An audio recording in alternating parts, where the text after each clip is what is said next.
How many? How many? How many? How many? 1, 2, 3, 4, 5, 6, 7, 8, 9, 10. 1, 2, 3, 4, 5, 6. All right, what did I get up to? Hello, everyone, and welcome to a new episode of How Many? Have you missed us? We are the only podcast in the whole internet that counts. I am one of your hosts, Jesse Jackson, and joining me today is Scott Jr. And filling in the guest chair, doing a absolutely great job, Bob who, I asked, Dave. Thank you. Yeah, who's Bob? Yeah. So, Junior, I believe you have a topic for us this time. Yeah, so we recently just got done with the NFL draft, and we had the nominees for the next NFL Hall of Fame to go into next year. So I thought it would be a good idea to kind of look back at all of the great NFL players. Most of them are in the Hall of Fame, some aren't. I compiled a list of the great NFL players that have never won a Super Bowl. So a lot of these people will have made it to the Super Bowl maybe multiple times, but they never actually got over the hump and actually won the entire thing. So I have a baseline of about 49, 50 people. So Dave, you have a question? Are you strictly staying with Super Bowl, so not pre-NFL championship type people? Yes, I'm going to go strictly Super Bowls. Okay. And so, and this is kind of dealer's choice on if we think someone is a great player. Is a great player and deserved it. Now, like I said, a lot of these players are in the Hall of Fame, so even though we may not think they were that great, obviously somebody thought that they were good. So like Tony Romo, very controversial, though since he's retired has been beloved. I've always liked Tony Romo, good player, but I don't know if I would put him in the list of great players that who never won a Super Bowl. Romo was a miracle. So he is on my list, okay. And even though he did not, he's not in the Hall of Fame. Okay. Although he may eventually get But there. that's someone like we could discuss. Yeah, that's Okay. something that we could have a debate on. Okay, so you said 50. I'm going to go low because I'm more of a homer, a Cowboy-only fan. So I'm going to go 25. Okay, Dave? So you're saying how many greats? How many do you think are great? Now, like I said, these are almost all Hall of Famers. And they don't have to be. Right. Correct? Yeah, there's only a handful that are not in the Hall of Fame that are on my list. I think I could come up with 50 that are legit, so I'll go high and say 40. So 40, okay. Yeah. Scott? I'm going high on this one because I think there's a bunch of guys out there that stuck it out with a team and never made it. I was going to go 40, but I'll go 42. Yeah, and I think you could almost make the argument if they made the list, they're probably on there. I mean, this is legitimate. All right, so you have our numbers down, Jesse? Yeah, what would you have said, Junior? So before doing the research, and if I didn't have a baseline or anything like that, I probably would have said like 30. Okay. All right, so I have this list in alphabetical order, so we'll be skipping around to different eras and different teams. So the first person on my list, Alan Page, Hall of Famer for the Vikings. Alan Page was born and raised in Canton, Ohio. As a teenager, he worked in construction and helped build the Pro Football Hall of Fame. In 1988, he was enshrined there. But nothing else about Alan Page followed a direct path. He revolutionized the defensive tackle position. When he came in, he said the coaches wanted him to kind of man this 1 square yard of space, his lane. He never found that particularly interesting. And so you'd see him going through all different kinds of gaps. I remember the name. I don't remember his career, obviously. I would have said player, no. part of the Purple People Leaders of the 70s. Yeah, see, Absolutely. One of the great outside rushers when he predated guys like Charles Haley and really created the template for the outside rusher. When you're a defensive line that has a name like Purple People Eaters that people remember 20, 30 years later. I mean, it started with him. Is he one of the the Vikings made multiple Super Bowls and never won, right? With Tarkington. Correct. So He was part Yes, of that group. absolutely. I don't recognize the name, but based on that, I will say yes. All right, so we'll say yes. Scott, Yeah, you're I'm a yes. yes. All right, Anthony Munoz, offensive lineman for the Bengals. Yes. Hall of Famer. Some say one of the best offensive Ever. linemen ever. So Right. you have that's Okay. an absolute All right, yes. so we'll say yes on that one. No brainer here. Barry Sanders, Lions. Oh, yes. Could be argued as the greatest running back of all time. As Right. they did, yes. One of the biggest joke debates on the ticket, Barry versus Emmett. Who you Yeah. got? Yes. Each of Barry Sanders' 10 seasons was a masterpiece. He rushed for at least 1,100 yards every year he played, and 6 times was a first-team All-Pro. All right, so Barry Sanders, definite yes. Bruce Matthews, offensive lineman for the Oilers. Another name I recognize. So, I mean, and it's an offensive lineman that I recognize. Yeah. So that tells me that he has to be Yeah, good. Yeah. as we go through the list, you're going to recognize a lot of teams get mentioned over and sure. over Yeah. again. Yeah. Bengals, Vikings, yes. Oilers, Yeah. lots of people that did not have success in the 70s and 80s. Yeah, there is it's worth a discussion of great teams that Never won. didn't win a Super Bowl. Yeah.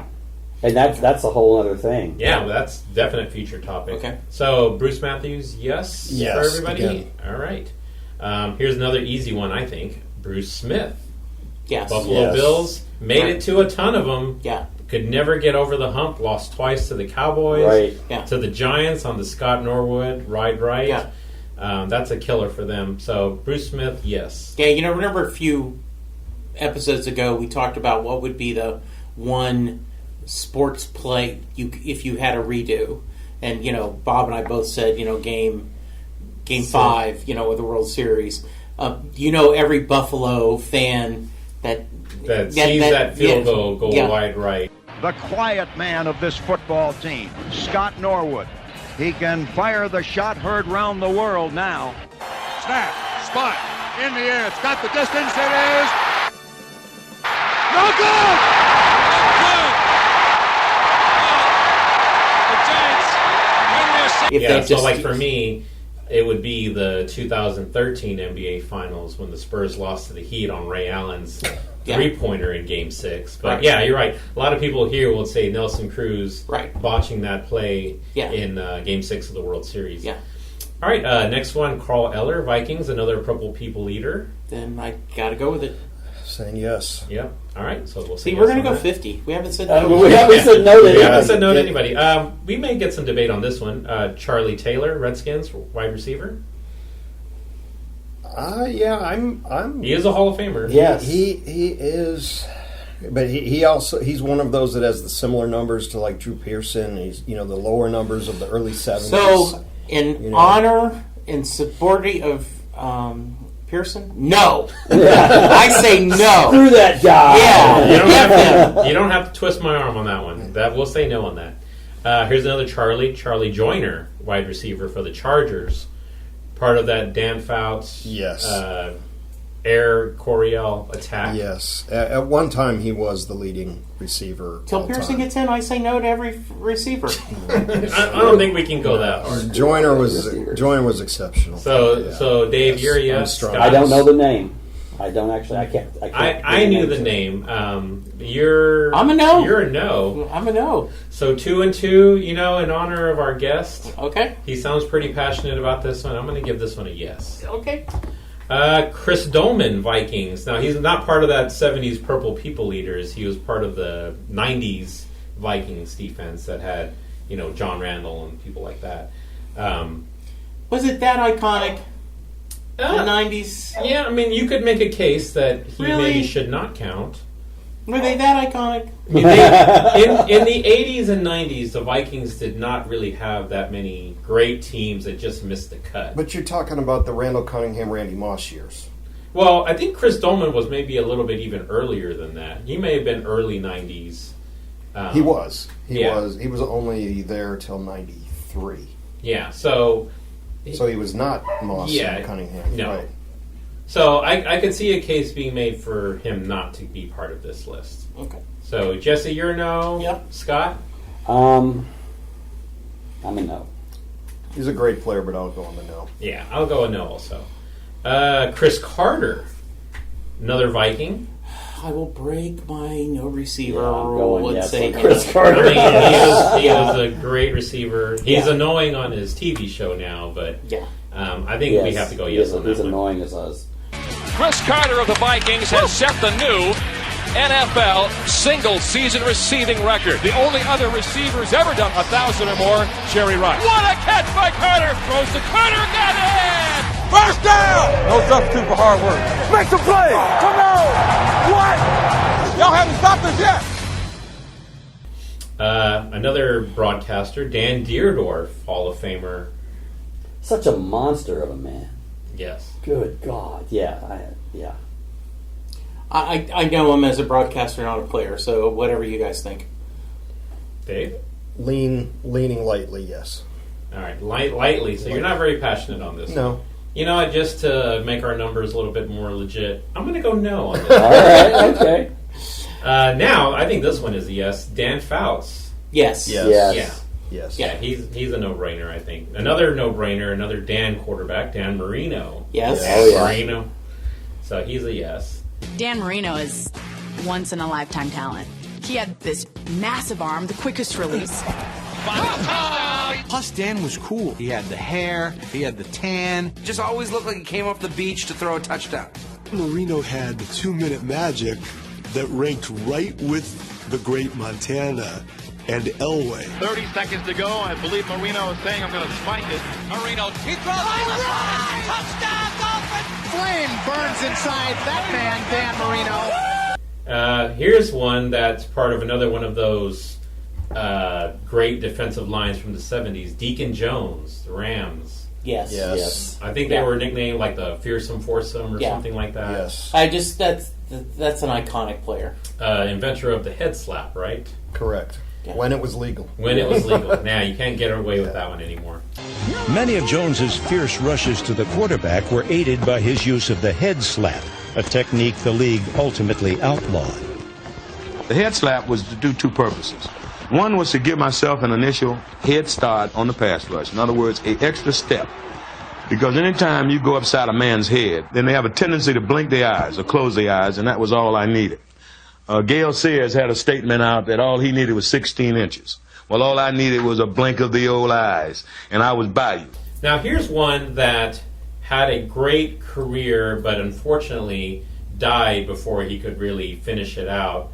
Derek Thomas, Kansas City Chiefs. Yeah. Yes. Great sack artist. Yes. Unfortunately died in a car crash. So his career was cut short. Still made the Hall of Fame. Stay hard, and in tribute, we say yay. Yeah. Yes. All right. So Derek Thomas is a yes. This one I think is a no-brainer. Dick Butkus. No-brainer. Chicago Bears. Yes. I'm amazed he didn't win a Super Bowl. It is kind those of Chicago Bear teams of the 60s and 70s. Yeah. Well, I think he came in the year after they won the NFL championship. Like he came in like they won in '63, and then the Superbowl era came, and that's when the Bears. So he just fell missed apart. the cut. Yes. Which is why I guess Jim Brown wouldn't be probably part of this list, right? He didn't play in the era of the Super Bowl. Correct. So unfortunately he couldn't make it. Here's another one that I think is a no-brainer, even though he had a really short career. Earl Campbell, Oilers. Oh, God. Yes. I mean, he was churned out and used, but yes, absolutely. He was used and abused, that man. Yeah, one of the greats. It was a marriage made in heaven. Houston, Texas, and the Tyler Rose. They basically lined him up and ran him 30, 40 times a game. Earl not only makes the ground game go, but sets up Dan Pastorini's air attack as well. We had pretty simple game plans. I'd look at him in the huddle and say, "You tired?" He said, "Yeah." I said, "I'll throw a couple." One guy cannot bring Earl Campbell down. It takes two guys to bring Earl Campbell down. He ran with amazing and destructive power. And one of those that see some of the because of the Texas connection. The Tyler Rose. Yeah, I feel like it's a shame. Like some of these people I have no connection to. It's like, oh, okay, but I'm sure the guys in Buffalo or Minnesota are like, oh, this is a crime. They never won one. So yeah, you want to talk about if people bring up a reversible play. The people in Houston, there was one of those against Pittsburgh. Yeah, I believe the receiver was Mike Renfro, who they called out of bounds, and if they had replay, it would have been a touchdown that would have put them. Right. Yeah. I don't know if it was in the championship game or in the Super Bowl, but they were, the Love You Blue years. Yeah. That was. Wasn't that when he said we're going to kick the GD door down? Yes, exactly. And maybe if only Greg Brady were there to take the photograph to be able to show that he was inbounds. Yeah. And here's the quick shot as they throw it out to the far side, and it is caught out of bounds. I think he had 2 feet in. I got to say what I'm seeing. And he scored a touchdown on that. See 2 feet in. Renfro is upset. Nobody is called to play. The only thing I remember is seeing the eyes of the official on that side. He looked like he'd seen a ghost. The official did not make any signal. The touchdown. There it is. He's in. He was in. Now, another Oiler from kind of that era, Elvin Bethea. I don't know him. Hall of Famer. Yeah. No? See, okay, wasn't there a cowboy named Bethea? I believe there was, but I think this is a different person. I know, I'm thinking so too, but I think that's where I'm getting the name from. That's where it's stuck in my head. He was great, but I don't have a passionate vote for him. Yeah, we can skip him then. So we'll say no. Yeah. This one I think is a no-brainer. Eric Dickerson. No-brainer. Rams, Yes. Raiders. Yeah. Yes. Absolutely. With the second overall pick in the 1983 NFL Draft, the Los Angeles Rams selected Eric Dickerson. In his first 4 years in the NFL, he scored 57 touchdowns and ran for nearly 7,000 yards. The first 2 seasons of his NFL career are unparalleled. 1,800 yards as a rookie, 2,105 yards in his second year. Still the single-season rushing record. Another one that I think is a no-brainer, although he later on just kind of became a TV personality, Fran Tarkenton. We just talked about him. Yes. Yep. He was on, Amazing People or something like that. And I remember him hosting Saturday Night Live. Wasn't it That's Incredible? It could be. It was one of those. Yeah, it may have been that. And I'm Fran Tarkenton. Weeks ago, we showed you exclusive footage of the heroic rescue operation performed by the Air Force at the MGM Grand Hotel in Las Vegas. You'll meet some of the men who flew that courageous mission. On tonight's edition of That's Incredible. his Saturday Night Live monologue was, and we will go back to the Super Bowl, and we will lose again. Here's another one another career cut short, but made the Hall of Fame even though he got injured. Gail Sayers, Bears. Absolutely, right? I mean, you watch his highlight reel; it's right up there with Barry and Sanders. Brian's song. Yeah, absolutely. Yeah. The whole The Brian original. song thing. Yeah, the original.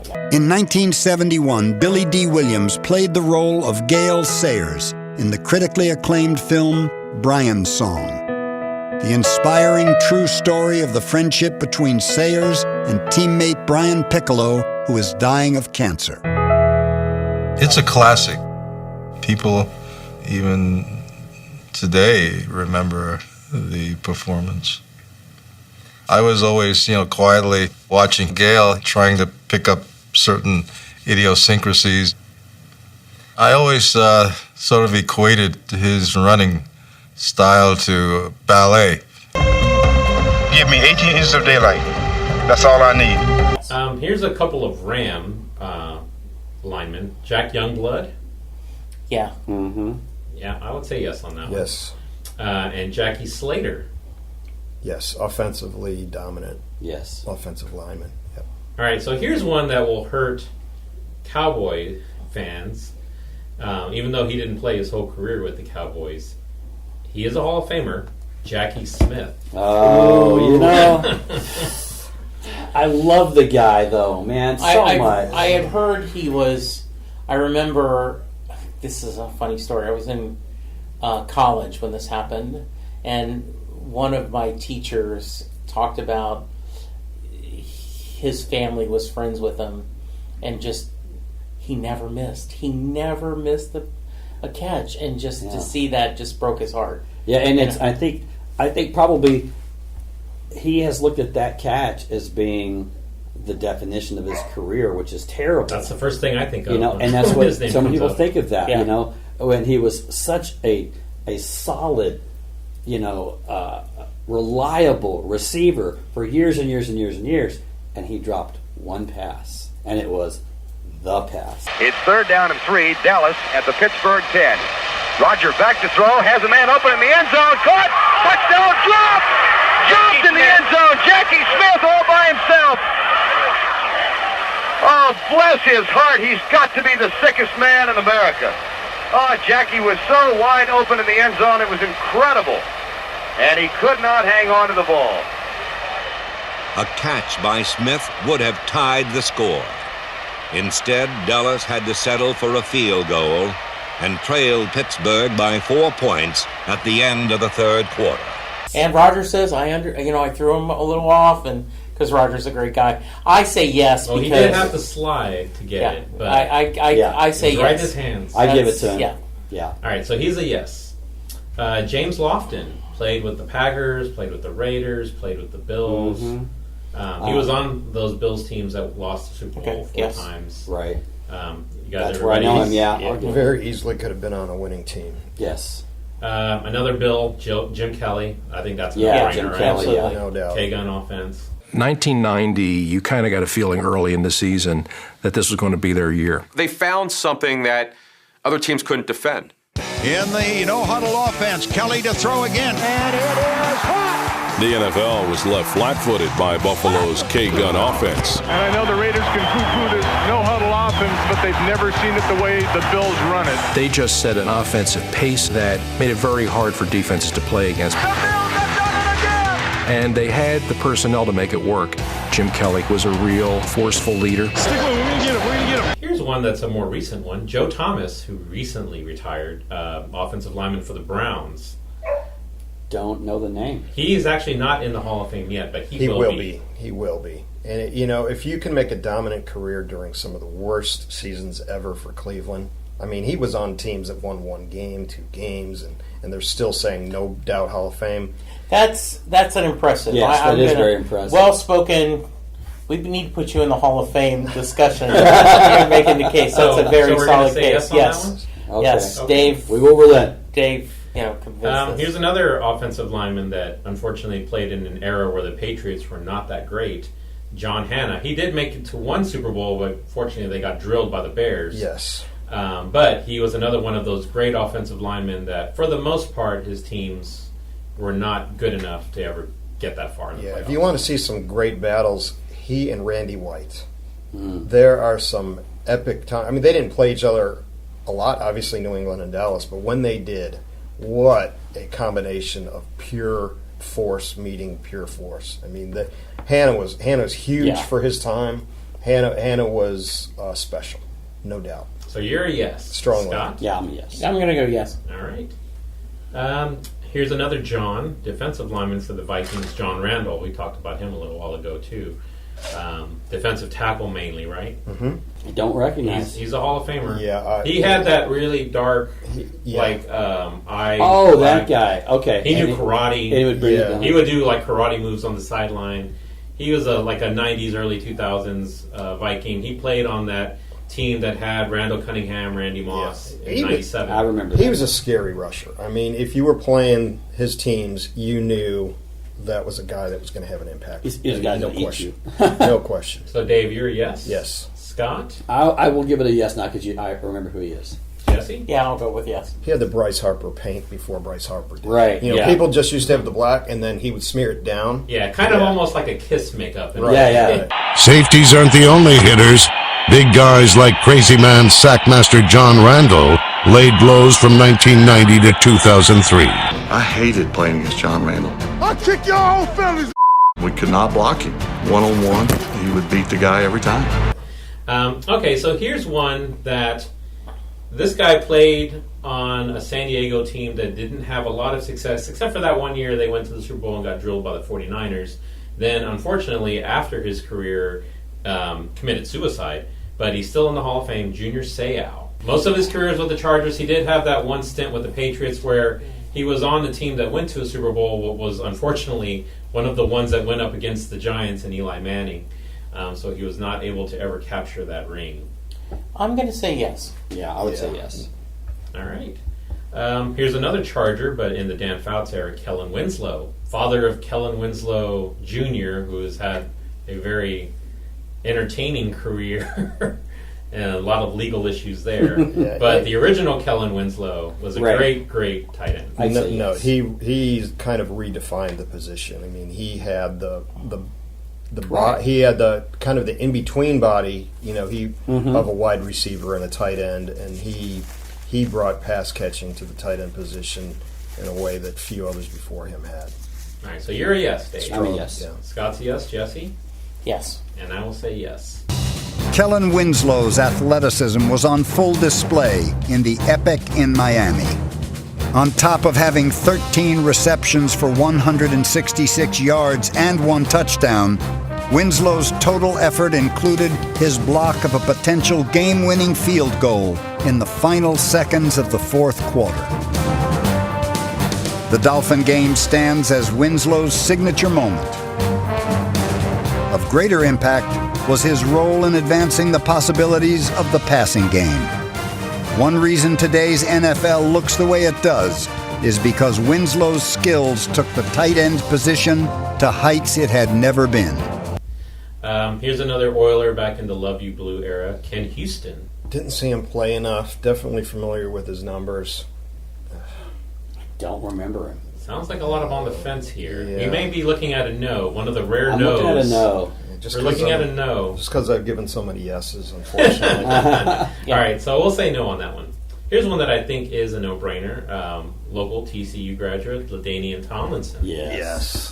Spent most of his career with the Chargers. I think he had a little stint with the Jets, but great player, won an MVP. Tomlinson led the NFL by rushing for 12,490 yards in the 2000s. Pulling away, what a run! A cut that only few have ever been able to make. The great one, LaDainian Tomlinson. In 2006, he set the NFL record with 31 touchdowns in a season. Into the end zone, Charger fans are witnesses to history! Sam hates him. Why? Why is that? Because he did the color visors, and he thinks that was an unfair advantage because he kept the sun out of his eyes? Because the defenders couldn't tell which way he was going. And that's why they outlawed it. Yeah. I don't know if it's specifically him, but you can't do that. Yeah, so if you ask Sam Lissman, shout out to who's sleeping right now. All right, so we will give him a yes. Okay. Leroy Selman, Bucks. Yep. Yes. Yeah. Another dominant player for a horrible team. team. Right. Although there was one year where the Bucks in the 70s yes. made it to the NFC Championship game. Doug Williams, but ended up losing. Here's another one of the fearsome foursome, Merlin Olsen, who, again, another broadcaster later on. Mm-hmm. Yes, and actor. Yes. And the FTD Force commercials, yes. Yep. When someone's had a less than perfect day, send them a pick-me-up bouquet from FTD. So he's a yes, right? He did okay, despite not winning the Super Bowl. So, as you can see, for life. Lots of Chargers, lots of Oilers, Yeah. lots of Vikings, lots of Rams. Another Oiler, Mike Munchak, offensive lineman. See, we're talking about Hall of Famers. How do you say no? But I have to say yes. Okay. All right, so we'll say the yes on that one. Okay, so now this one, if you take the things he did outside of football and put them to a corner somewhere, you can make a case that this may be the most deserving person to have won a Super Bowl, but because he was a great player, again, for bad teams. OJ Simpson. I knew we were going to get to that. I know we were going to get to that, and I was giving a lot of thought to that. So hard to separate. He was such an amazing player, right? Yes. Oh, gosh. And so good at playing OJ, his persona, and comes across so likable, on broadcasting and acting and loved everything. him in the Naked Gun movies. Yeah. So Nordberg. Yes. I think if we're going to talk about great running backs that never had a chance to win the Lombardi, I'm going to vote yes. Right. Okay, so Jesse, you're a yes. Scott? Yeah, I support O.J. Simpson and his murders. As a player, yes. Of course, I have no problem with this vote. Yeah. Okay. Yeah, I'm a yes too, actually. Can you hear me, Jude? Yes, I can hear you, buddy. Yeah, remember when you played for the 49ers? Yeah. Yeah, did you kill Bill Walsh? Here's another one for another Brown, Ozzie Newsome. Yeah. Another one of those tight ends that redefined the position, Yeah. kind of like Kellen Winslow. Yeah. So I would be a yes. I don't think he's as dominant as Winslow, but yes. Yeah. For a while, though, didn't he lead like the all-time receptions? Mm-hmm. We're going to hit a bunch of Vikings right here. Yeah. Paul Krause. Yeah, he was a safety, I think. Cornerback. Corner some kind of safety, secondary yeah, guy. He did lead the league in interceptions, I want to say, 1 year, but...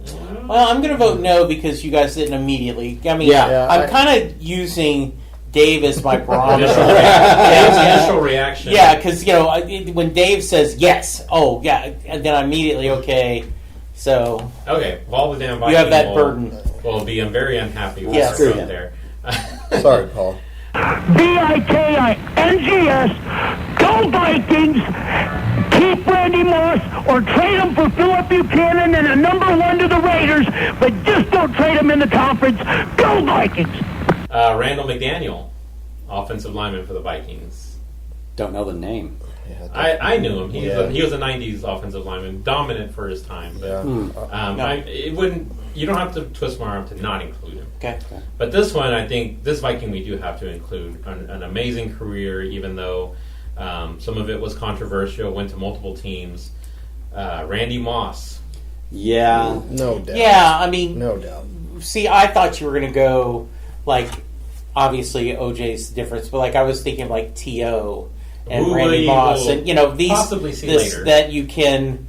Moss was amazing. Mm-hmm. Yeah, especially against the Cowboys. So he had a close call in '97 on that Vikings team with Randall Cunningham, where if that kicker had made the kick, talk about another one that they wish they could have a do-over on. They would have went on to have played the Broncos that year in '98, and the Falcons ended up getting stomped. Yeah. But then, when he went to the Patriots, he was part of that undefeated regular season Patriot team that, again, ran into the Giants and Eli Manning. You would have thought he's sitting there going, this is it. I got it, baby. I got it in the bag. It's my time.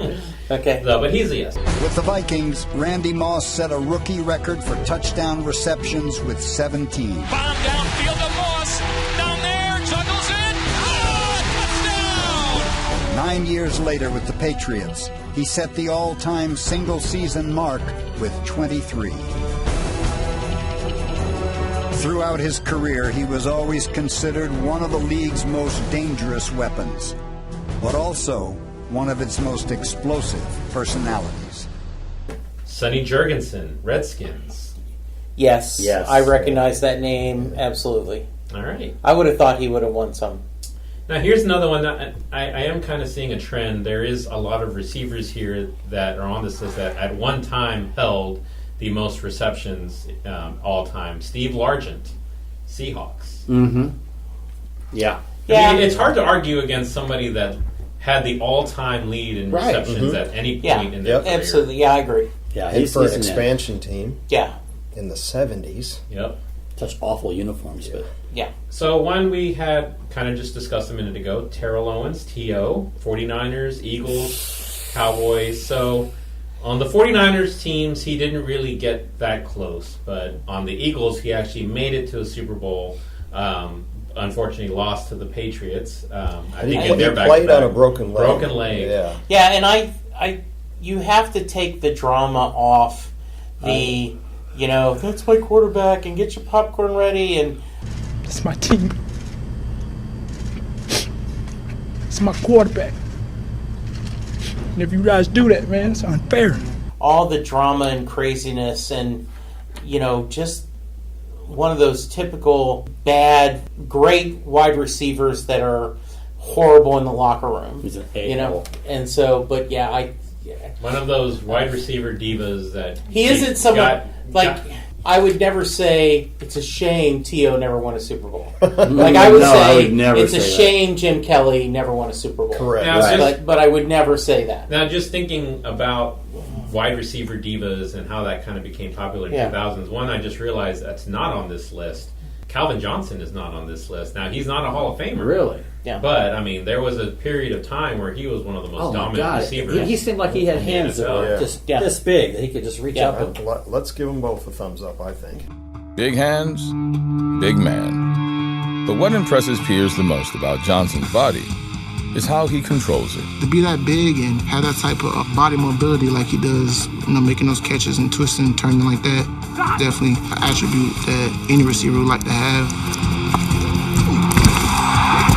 His catch radius, you can't do anything to emulate that. So Calvin Johnson is a yes? Yeah, I agree. And T.O. I'm abstaining on T.O. Yeah, he's my Kardashian football players. I understand.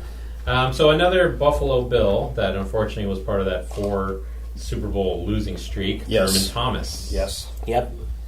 Now here's one that I don't think ever really made it to a Super Bowl. Another one of those redefine the tight end kind of players, Tony Gonzalez, who I think is another one that led the most receptions all time for a specific time in the NFL. There's not a whole lot of tight ends in the Hall of Fame, but I think you've named almost all of them. Yeah. So Tony Gonzalez is a yes? Yes. All right. So one we talked about at the very beginning of this episode, near and dear to all of our hearts, Tony Romo. Yes. Not a Hall of Famer yet. Who knows whether he'll get in or not. So I'm voting as a Cowboy fan that it just would have been so cool that final unsigned free agent Parcells sees something there. You go through all the drama of Tony buying his own hype, the backwards cap, and then all of a sudden maturing and bringing the team. It would have been just a great story to have seen him. And I'm a Cowboy fan too, so of course I would love another Super Bowl. But I think that would have been cool. Yeah, that 2016 Cowboys team where Dak and Zeke were rookies, that was his chance. Even though he wasn't playing, obviously he was backing up. But when they had the best record and the Giants ended up beating him in the first round. 2007. Yeah. Right. That, I think that could have been their year too. So, yeah. And that's another one of those, wish you could have a do-over, Patrick Creighton dropping that pass that could have won that game. And then catch, non-catch, right, at Green Bay. So, yeah. 4th down and 2. Here's one down the sideline. Pass caught by Des Bryant. They're going to mark him inside the 1.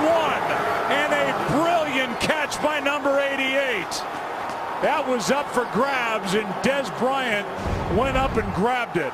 Okay, so Tony's we're going to say yes, right? Yeah. Just to be on the record, my vote's no. Very Shut up, Dave. Very nice, Dave. How about it, Dave? Another quarterback that never made it, Warren Moon. Oilers, Vikings. Yes. Yeah. And some of his best years were wasted in Canada. Yeah, so we never really saw his best. But, man, that unfortunately, that game that he lost to the Bills where they scored 35 in a row, that should have been a team that went further. So he's an absolute yes. All right. Warren Moon withstood the hits, both physically and mentally. By 1987, he built up the strength to turn a weak Oilers franchise into a contender. The finishing touches to the team's turnaround were within his fingertips. When he would throw the ball, you would literally hear this sound come off his fingers. And the last one on my list, not a Hall of Famer yet, did have some drug-related, PED-related issues. Wes Walker. Welker? Welker, yes. Patriots, Broncos, was Brady's go-to during, I would say, the later part of those Super Bowl runs. Is Cole Beasley after this? So Welker, yes. So a couple of, I don't care on this one. You can pick. Yeah. Just to kind of give some diversity to our numbers, I will say no. You didn't mention Archie Manning. Nope, I did not. So, and I grew up in Louisiana. Yeah, that was a lot of bad teams. It was, but he just wasn't good enough. Ooh. Just wasn't good enough. And I agree. Is he a Hall of Famer? He's a Hall not. of Famer? He's not? Oh, I agree. Yeah. I think Archie Manning, he's known more a little bit of longevity and for his boys. The fact that, it's a legacy thing going on there. He was a good quarterback for bad teams, but he's just that. He was good. Yeah. He was not great. He wasn't a right. massive quarterback. All right, so Jesse, you're a yes. Dave, Jesse, write in or some, You want to use an exemption? I know this is near and dear to your heart. That was just the Saints were so bad for so long, and he just played and played. And you talk about every once in a while, the once or twice he made the Pro Bowl. I had a real good friend in college, a roommate, who said, Manning went there and went, "What? A line that blocks? Right. What is this?" No, I would not force you guys. I just, shout out to Archie Manning. The Saints were nicknamed the Aints by their own fans. This was before free agency, and Archie had no escape. And yet, his talent would still shine through. When he did find time, the magnificent Manning arm was in ample evidence. And in 1978, Archie was named the NFC Player of the Year on a Saints team that won just 7 of 16 games. I mean, to say that he had like the biggest heart of that team, of that series of teams. Yeah. Where everybody around him was so bad. Yeah. But he played and played, but he just Don Meredith? Oh, yeah. I didn't even... Is he a Hall of Famer? He is. Is he a Hall of Famer? I think so.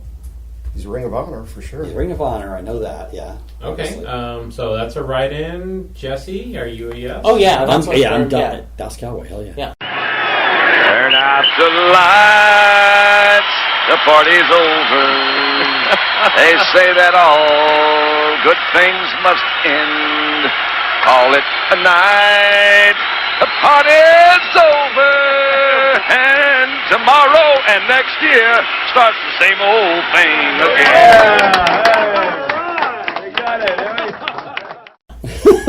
And what's nice is, some other people that you don't think, like Danny White never won a Super Bowl, but he was part of the Super Bowl team. Right. Bill Bates got on the Jimmy side toward the end of his career and contributed. I'm not saying, Bill Bates rode the bench. I'm just saying there are people you think about during that time that were beloved.